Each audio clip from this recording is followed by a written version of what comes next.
ఈ ఉదయమున నీవు ఎవ్వరినీ కలుసుకొనక ముందు ప్రభువును కలుసుకో. నీవు ఎవ్వరినీ చూడకముందు ప్రభువును చూడు. నీవు ఎవ్వరితో మాట్లాడకముందు ప్రభువుతో మాట్లాడు. నీవు దేనిని వెదకకముందు ఆయన రాజ్యమును నీతిని వెదకు.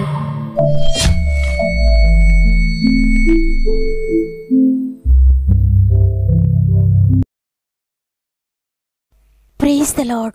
ఈ ఉదయకాలమున గాడ్ ఫస్ట్ అనే వాగ్దాన కార్యక్రమానికి హృదయపూర్వకంగా మిమ్మల్ని మీ కుటుంబాలను మరొకసారి ప్రేమతో ఆహ్వానిస్తూ ప్రభువైన యేసుక్రీస్తు నామములో మీ అందరికీ నా యొక్క ప్రత్యేకమైన శుభములు తెలియజేస్తున్నాను.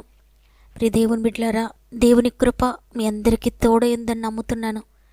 ఎన్నో భయములతో నిద్రరాని పరిస్థితులతో రాత్రి ఒకవేళ మీరు నిద్రించిన నూతన ఉదయాన్ని దేవుడు మనకు అనుగ్రహించి సజీవులుగా ఉంచినందుకు దేవునికి కృతజ్ఞత చెల్లిందాం. ఈరోజు ఎలా ఉంటుందో, ఈ నెల ఎలా ఉంటుందో అని మీరు ఆందోళన కలిగి ఉన్న ఈ వాగ్దానం మీ కొరకే దేవుడు అద్భుతకరమైన మాటతో మిమ్మల్ని బలపరచబోతున్నారు. వాక్కును నమ్మండి, తప్పక దేవుడు మీ జీవితంలో నెరవేర్చబోతున్నాడు. మీ యొక్క ప్రతి సమస్యను నాతో పంచుకోండి. కామెంట్స్ ద్వారా నాకు తప్పక తెలియచేయండి. మీ యొక్క ప్రతి సమస్యను నేను చదువుతున్నాను. మీరు ఎదుర్కొంటున్న ప్రతి వేదనను గూర్చి నేను ప్రభు చేతులకు మిమ్మల్ని అప్పగిస్తున్నాను. ఈ మాటలు వింటున్న మీరు కూడా తప్పక కామెంట్స్ అన్ని వీలైతే చదవండి. మనందరం కలిసి వాక్యం చివరిలో ప్రార్థన చేద్దాం. ప్రతి ఒక్కరి కొరకు, అందరి కొరకు ప్రార్థనలో పోరాడదాం. ఏది ఓడిపోయినా ప్రార్థన ఓడిపోదు. తగిన సమయంలో తప్పక జవాబునిస్తాడు దేవుడు. అలసిపోక విశ్వాసంతో కనిపెట్టండి, విజయం పొందుకోండి. సమస్త మహిమ ఘనత ప్రభావములు దేవునికి చెల్లునుగాక. ఈరోజు ప్రభు మనతో మాట్లాడుతున్న, మనకు అనుగ్రహిస్తున్న శ్రేష్టమైన వాగ్దానం ఇర్మియా గ్రంథము 17వ అధ్యాయము 8వ వచనము. వాడు జలముల యొద్ద నాటబడిన చెట్టు వలె ఉండును, అది కాలువల ఓరను, దాని వేళ్లు తన్నును, వెట్ట కలిగినను దానికి భయపడదు, దాని ఆకు పచ్చగా ఉండును, వర్షము లేని సంవత్సరమున చింతనొందదు, కాపుమానదు. ఆమేన్. ఎంత అద్భుతకరమైన వాగ్దానాన్ని దేవుడు ఈరోజు మనకు అనుగ్రహిస్తున్నారు. ప్రియ దేవుని బిడ్డలారా, రేపటిని గూర్చిన చింతతో మీరున్నారేమో, దేవుడు మీతో మాట్లాడుతున్నారు ఈరోజు. భయపడొద్దు, జలముల యొద్ద నాటబడిన చెట్టు వల్లే మీరు ఉండబోతున్నారు అని ప్రభు సెలవిస్తున్నారు ఈరోజు. చూడండి, దీనికి ముందు వచనంలో రాయబడి ఉంది, యెహోవాను నమ్ముకున్నవాడు ధన్యుడు, యెహోవా వానికి ఆశ్రయముగా ఉండును, వాడు జలముల యొద్ద నాటబడిన చెట్టు వలె ఉండును అని.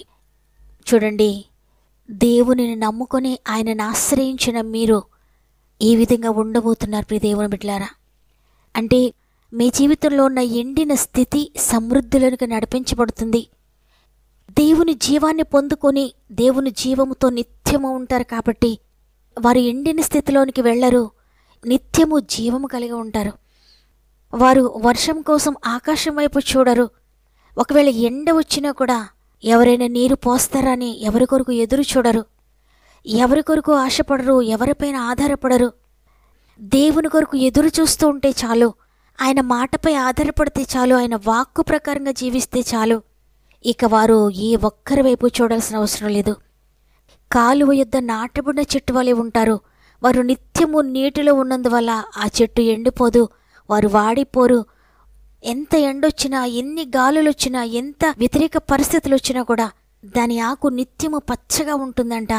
వర్షము లేని సంవత్సరం కూడా అది చింతనందదు, కాపు మానదు. ఎంత అద్భుతం కదా. చూడండి, కీర్తన గ్రంథము 1వ అధ్యాయము 2-3 వచనాల్లో వ్రాయబడి ఉంది, యెహోవా ధర్మశాస్త్రమునందు ఆనందించుచు దివారాత్రము దానిని ధ్యానించబడు ధన్యుడు. అతడు నీటి కాలువల యోరును నాటబడినదే, ఆకు వాడక తన కాలముందు ఫలమిచ్చు చెట్టు వలె ఉండును, అతడు చేయునదంతయు సఫలమగును. నిజంగా ఎవరు జలముల యొద్ద నాటబడిన చెట్టు వలె ఉంటారో, ఆకు వాడక తన కాలముందు ఫలమిచ్చు చెట్టు వలె ఎవరుంటారని దేవుని గ్రంథం సెలవిస్తూ ఉందంటే, యెహోవా ధర్మశాస్త్రమునందు ఆనందించుచు దివారాత్రము దానిని ధ్యానించువాడు.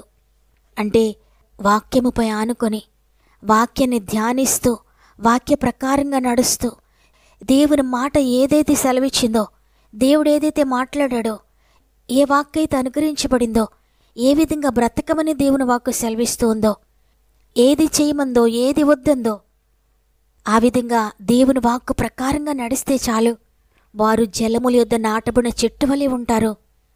ఎంత భయంకరమైన వేడిమిలో కూడా అది భయపడాల్సిన అవసరం లేదు, భయపడదు. ఒకవేళ వర్షం లేని సంవత్సరంలో కూడా చింత నొందదు, దాని కాపు కూడా మానదు, నిత్యము ఫలమిచ్చు చెట్టు వలె ఉంటుంది. అవును ప్రియ దేవుని బిడ్డలారా, ఈరోజు మీరు దేనిపై ఆధారపడ్డారు? దేవుని మాటపై ఆధారపడ్డారా? దేవుని మాటను ఆశ్రయంగా చేసుకున్నారా? ప్రతిరోజు ఆయన మాట్లాడుతూ ఉన్నారు, ప్రతిరోజు వాగ్దానం ద్వారా ఆయన హెచ్చరిస్తూ ఉన్నారు, ప్రతిరోజు ఆయన ఏది చేయాలి ఏది చేయకూడదు అనేది నీకు తెలియజేస్తూ ఉన్నారు. ఆయన మాట ప్రకారంగా నువ్వు జీవిస్తే ఇక భయపడద్దు దేనికి. ఎండిపోయిన స్థితి ఒకవేళ నువ్వు కలిగి ఉన్నా తిరిగి నీవు జీవాన్ని పొందుకుంటావు.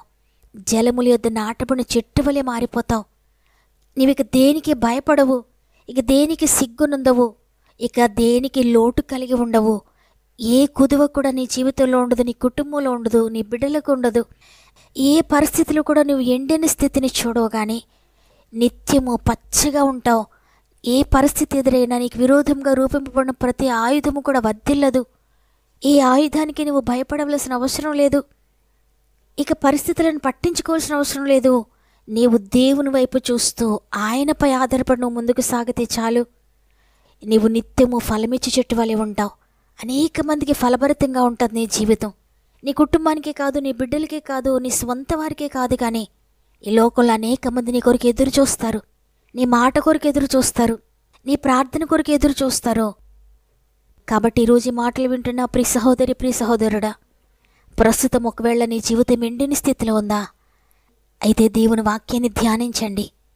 దినాన్ని ఆయన వాక్యంతో ప్రారంభించండి, ఆయన వాక్యంతో ముగించండి. ఎందుకంటే వాక్యమైన దేవుడు నీతో మాట్లాడుతున్నారు. వాక్యం అంటే కేవలం అక్షరాలు కాదు, వాక్యము అంటే క్రీస్తు ప్రభువారే. వాక్యము శరీరధారి అయి కృపాసత్య సంపూర్ణుడిగా మన మధ్య నివసిస్తూ ఉన్నారు. ఆయనే క్రీస్తు ప్రభువారు. కాబట్టి నీవు వాక్యంపై ఆధారపడు. నీకేదైనా అర్థం కావడం లేదా? వాక్యంతో సరిచూసుకొని జీవితాన్ని. ఎటు వెళ్లలో తెలియడం లేదా? దేవుని వాక్యాన్ని పరిశీలించు. ఆయన ఎటు వెళ్ళమంటాడో అటు వెళ్ళు. ఏం చేయాలో తోచడం లేదా? దేవుని వాక్యాన్ని ఆధారం చేసుకో. ఆయన నీకు తెలియజేస్తాడు నీ మార్గాన్ని. ఇక నీవు వెళుతున్న మార్గంలో ఏది ఎదురొచ్చినా, ఎవరు ఎదురొచ్చినా, ఎవ్వరూ నిన్ను ఆపలేరు. ఏ పరిస్థితి నిన్ను ఆపలేదు. ఏ స్థితిగతులు కూడా నిన్ను అణచలేవు.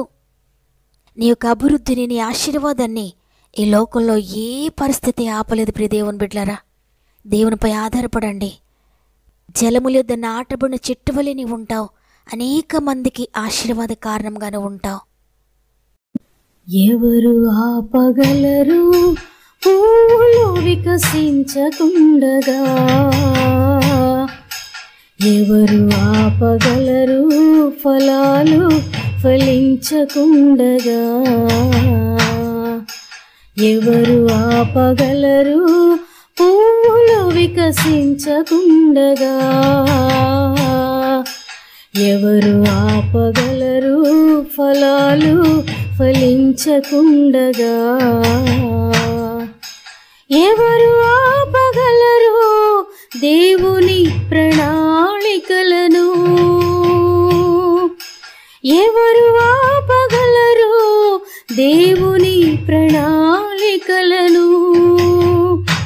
నీపై దేవుని ప్రణాళికలను ఎవరు ఆపగలరు పువ్వులు వికసించకుండగా? ఎవరు ఆపగలరు ఫలాలు ఫలించకుండగా? సూర్యోదయమును ఎవరు ఆపగలరు? వరద పొంగును ఎవరు ఆపగలరు? సూర్యోదయమును ఎవరు ఆపగలరు? వరద పొంగును ఎవరు ఆపగలరు? ఎవరు ఆపగలరు? ఎవరు ఆపగలరు? ఎవరు ఆపగలరు? ఎవరు ఆపగలరు? ఎవరు ఆపగలరు పువ్వులు వికసించకుండగా? ఎవరు ఆపగలరు ఫలాలు ఫలించకుండగా?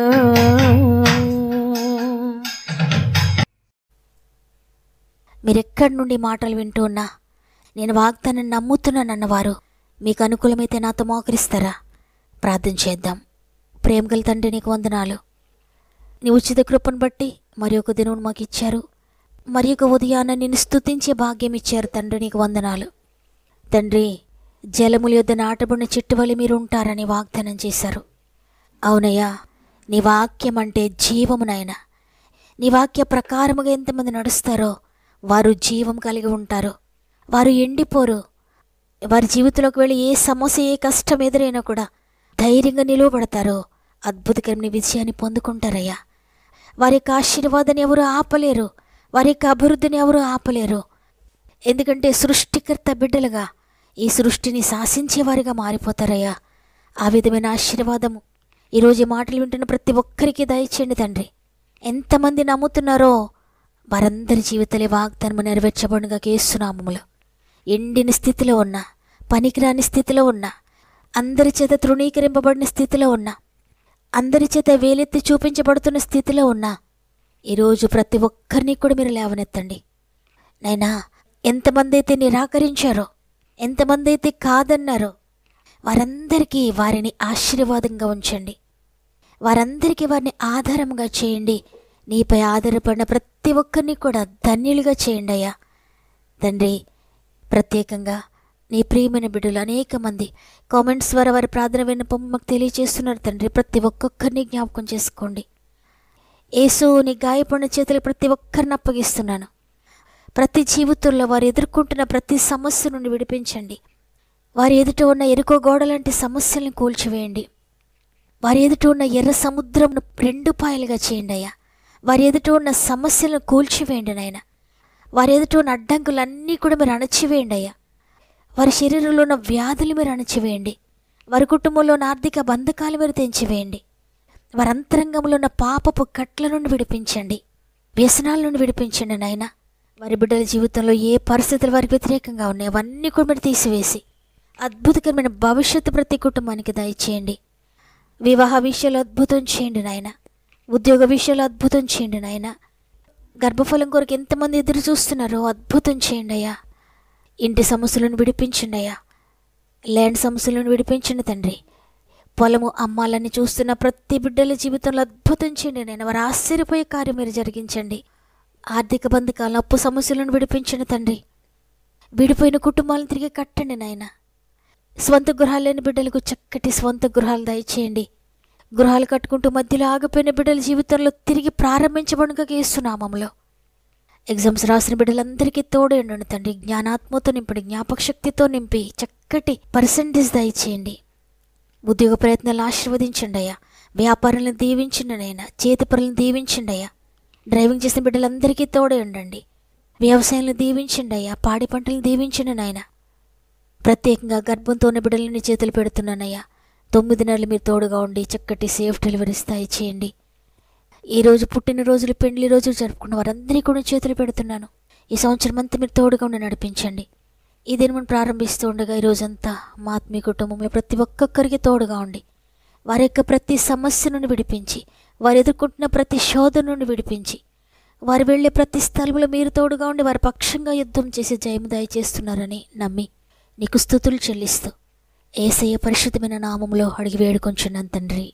ఆమేన్. ఈరోజు ఈ వాగ్దానాన్ని విన్న ప్రియ దేవుని బిడ్డలారా, ఆత్మీయంగా ఎండిపోయారా? ఆర్థికంగా ఎండిపోయారా? మానసికంగా ఎండిపోయిన స్థితిలో ఉన్నారా? శారీరకంగా ఆరోగ్యపరంగా ఎండిన స్థితిలో ఉన్నారా? బలహీనంగా ఉన్నారా? ఈ వాగ్దానం మీ కొరకే. విశ్వసించండి, రిసీవ్ చేసుకోండి. దేవుడు నాతోనే మాట్లాడాడు అన్నవారు ఆమెను కామెంట్ చేయండి. తప్పకుండా లైక్ చేయడం, షేర్ చేయడం మర్చిపోకండి. అనేక మందికి వాక్యాన్ని పరిచయం చేస్తూ వాక్య పరిచర్యలో పాలు పొందుతున్న మిమ్ములు, మీ కుటుంబాలను దేవుడు అత్యధికంగా దీవించి ఆశీర్వదించునుగాక. దేవుని చిత్తమైతే తిరిగి రేపు అందరం కలిసి ఆయనను స్తుతిందాం. అంతవరకు ప్రభు మీకు, మీ కుటుంబాలకు తోడేయండి, నడిపించునుగాక. God bless you.